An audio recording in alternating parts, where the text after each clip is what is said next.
Ito po. 30,000. At 29,30,000 hindi yung for Mas maganda ba sa bangko? Mas maganda. Oo. Mas maganda pa kung mas bata.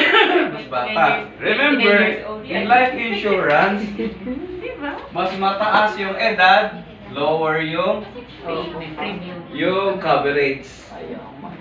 Higher yung premium, mataas ang premium, mababa yung coverage. But if mababa yung edad, mataas yung coverage. Apay, kasi ito palubog na yun, kahit na anong sasabihin mo.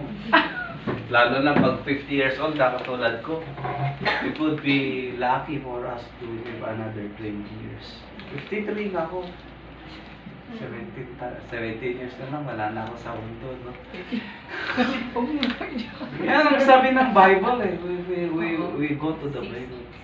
70 for men and 80 for women.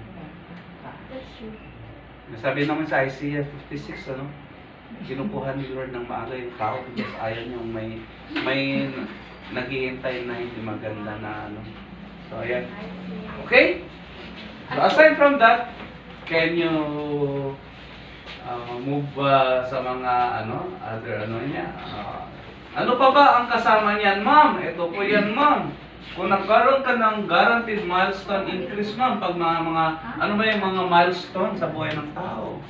New baby, graduation, wedding, new acquisition of property, ano pa? Diba? Marami. Ano ba, bumili ka ng lupa. Okay? So may idadagdag. Instead na 1 million, yung coverage mo magiging 1.2. Ang maganda dyan, meron kang accidental benefit na 500,000. Pag nagkaroon ka ng any critical illness, libre na yung